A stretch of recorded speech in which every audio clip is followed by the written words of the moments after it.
കൊച്ചിയിൽ ഭക്ഷ്യ വിഷബാധ. പൊന്നുരുന്നിയിലെ അനാർക്കലി ഹോസ്റ്റലിൽ താമസിക്കുന്നവർക്കാണ് ഭക്ഷ്യ വിഷബാധ ഉണ്ടായത്. 10ഓളം പെൺകുട്ടികളെ ആശുപത്രിയിൽ പ്രവേശിപ്പിച്ചു.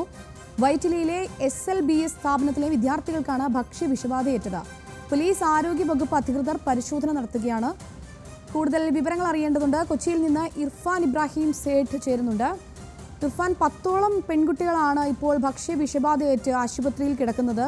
ഈ ഹോസ്റ്റലിൽ നിന്ന് കഴിച്ച ഭക്ഷണമാണോ അതോ പുറത്തുനിന്ന് കഴിച്ച ഭക്ഷണമാണോ ഈ ഭക്ഷ്യ വിഷബാധയിലേക്ക് എത്തിച്ചത്? ഒപ്പം തന്നെ ഈ പെൺകുട്ടികളുടെ ആരോഗ്യനില എപ്രകാരമാണിപ്പോൾ? വീണ, ഇവരുമായി ആശുപത്രി അധികൃതരുമായും അതോടൊപ്പം തന്നെ ഹെൽത്ത് ഡിപ്പാർട്ട്മെൻറ്റ് അധികൃതരുമായി സംസാരിച്ചിരുന്നു. ആരോഗ്യവകുപ്പ് പറയുന്നത് ഹോട്ടലിൽ നിന്നുള്ള ഭക്ഷണമല്ല, മറിച്ച് ഈ ഹോസ്റ്റലിൽ നിന്നുള്ള ഭക്ഷണമാണ് എന്ന നിലയിലാണ് അവർ പറയുന്നത്. ഇപ്പോൾ 13 പേരാണ് ആശുപത്രിയിലുള്ളത്. ഇന്ദിരാഗാന്ധി സഹകരണ ആശുപത്രിയിൽ 9 പേരും മറ്റ് 4 പേരും മറ്റ് സ്വകാര്യ ആശുപത്രികളുമാണ് എന്നാണ് ആരോഗ്യവകുപ്പ് പ്രാഥമികമായി നൽകുന്ന വിവരം. ഇപ്പോൾ ആരോഗ്യവകുപ്പ് അതോടൊപ്പം തന്നെ ഭക്ഷ്യസുരക്ഷാ വകുപ്പും ഹോസ്റ്റലിൽ എത്തി പരിശോധന നടത്തിക്കൊണ്ടിരിക്കുകയാണ്. അതോടൊപ്പം തന്നെ പോലീസും സംഭവത്തിൽ എത്തിയിട്ടുണ്ട്.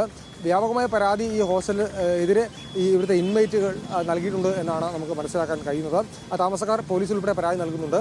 9 പേർക്കാണ് ഭക്ഷ്യവിഷബാധ. വയറിളക്കവും ഛർദിയും അതോടൊപ്പം തന്നെ ശക്തമായ വയറുവേദനയും ഈ 9 പേർക്കും ഉണ്ട് എന്നാണ് മനസ്സിലാക്കാൻ കഴിയുന്നത്. ആശുപത്രി അധികൃതരുമായി സംസാരിച്ചപ്പോൾ ഇവരുടെ ആരോഗ്യനില ഇപ്പോൾ തൃപ്തികരമാണ് എന്ന ഒരു വിവരമാണ് ആശുപത്രി അധികൃതർ നൽകുന്നത്. ഏതായാലും 9 പേരെയും ഇന്ദിരാഗാന്ധി സഹകരണ ആശുപത്രിയിൽ അഡ്മിറ്റ് ആക്കിയിട്ടുണ്ട്. ബാക്കി 4 പേരെ മറ്റ് സ്വകാര്യ ആശുപത്രികളിലാണ് അഡ്മിറ്റ് ആക്കിയിട്ടുള്ളത്.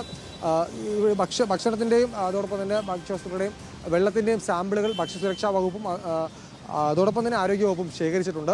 ഇത് പരിശോധിച്ച് വരികയാണ്. അതോടൊപ്പം തന്നെ മലവും മൂത്രവും ഉൾപ്പെടെയുള്ള കാര്യങ്ങൾ ആശുപത്രി അധികൃതരും ശേഖരിച്ച് പരിശോധിച്ച് വരികയാണ്.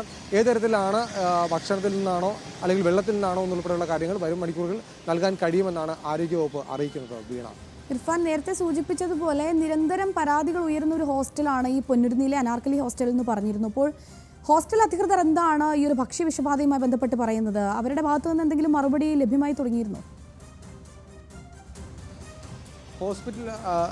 ഹോസ്റ്റൽ അധികൃതർ ഇതുമായി ബന്ധപ്പെട്ട് ഇതുവരെയും പ്രതികരിക്കാൻ തയ്യാറായിട്ടില്ല.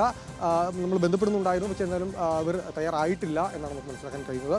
ഏതായാലും ഇപ്പോൾ ഭക്ഷ്യസുരക്ഷാ വകുപ്പ് അവിടുന്ന് ഭക്ഷണ സാമ്പിളുകൾ ശേഖരിച്ച് പോയിട്ടുണ്ട്. അതോടൊപ്പം തന്നെ ആരോഗ്യവകുപ്പ് ഇപ്പോൾ അവിടെ പരിശോധന നടത്തിക്കൊണ്ടിരിക്കുകയാണ്.